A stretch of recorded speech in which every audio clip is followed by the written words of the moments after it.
salut joueurs de tennis et bienvenue dans cette nouvelle vidéo. Donc dans cette section du tennis du futur, donc je continue à imaginer un peu les scénarios qui pourront arriver dans l'avenir. Et cette fois une projection un peu moins lointaine, un peu plus proche, quelle serait la prochaine évolution réglementaire, ou du moins au niveau des formats de jeu. Parce que réglementaire, à mon avis, ça va venir très vite, il y aura toujours des petits détails qui vont évoluer, la couleur blanche à Wimbledon, est-ce qu'on enlève son t-shirt, le tennis féminin, etc. Il y a plein de débats en ce moment, l'arbitre de chaise, où est-ce qu'il en est, quels sont ses droits, etc.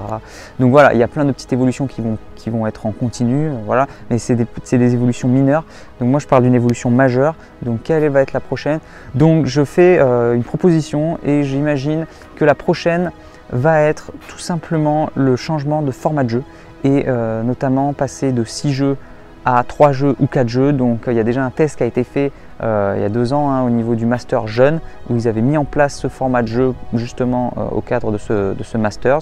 Ils avaient testé d'ailleurs pas mal de nouvelles règles. À mon avis, c'est la règle qui va être changée en premier. Pourquoi? Tout simplement parce que quand on regarde l'évolution du tennis, on se rend compte que les évolutions majeures, outre de performance qui ont été physiques et mentales et de matériel aussi du coup, au niveau réglementaire sont basées sur la télé et sur la visibilité. Les balles ont changé, elles sont blanches, elles sont jaunes, donc pour qu'elles puissent mieux se voir.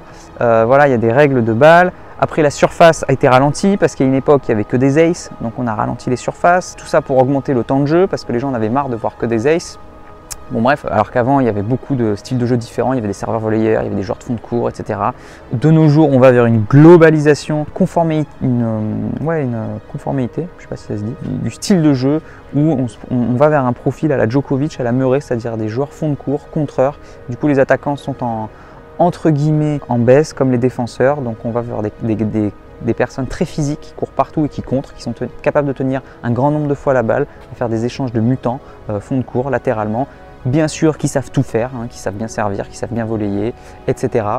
Donc heureusement que Federer est encore là avec son repère chippé, merci. On va également vers une augmentation de la taille des joueurs. Et qui dit augmentation de la taille dit augmentation de la puissance et du service. Donc que faire vu qu'on revient vers un service avec beaucoup plus de puissance? On va aller vers des formats raccourcis. Tout simplement parce que les gens, monsieur tout le monde, les fans de tennis on va essayer plutôt que de chercher le fan de joueurs de tennis à au contraire sensibiliser l'ensemble de la population pour augmenter tout simplement les revenus. Et donc pour ça, les gens qui ne sont pas fans de tennis, peut-être qu'ils en ont marre de voir 4 heures de match.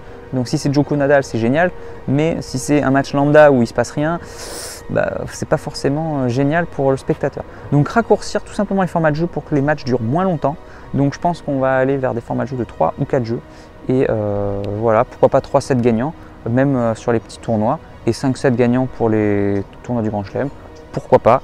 Donc les formats de jeu et également le point décisif. Donc ça, c'est une évolution qui a été petit à petit au niveau du tennis. On voit dans le passé, avant c'était 2 jeux d'écart à chaque set. Donc il y a des sets où il y a 14-12, le set d'après 11-13, 15-13 au troisième set, c'est des trucs de dingue. Donc ils ont mis en place le tie-break et ensuite le point décisif dans les doubles. Donc à mon avis, le point décisif va finalement arriver également en simple pour raccourcir le temps de jeu, ainsi que le tie-break au 5e set. Donc là, on en parle souvent en ce moment avec notamment Isner qui a encore fait un 5-7 marathon à Wimbledon avec son fameux match marathon contre Mahut où c'était quand même totalement improbable ce qui s'est passé.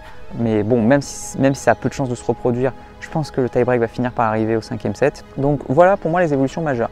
Format de jeu, point décisif, tie-break à tous les sets. Donc n'hésitez pas à me dire si vous êtes d'accord ou pas et voilà, et argumentez, dites-moi vos arguments, donnez-moi vos arguments. Donc voilà pour moi la prochaine évolution majeure du tennis qui va arriver dans le futur. Donc moi je vous dis à bientôt pour une prochaine vidéo. En attendant, n'oubliez pas, allez jouer au tennis, profitez des formats de jeu classiques et surtout progressez et faites-vous plaisir. Ciao.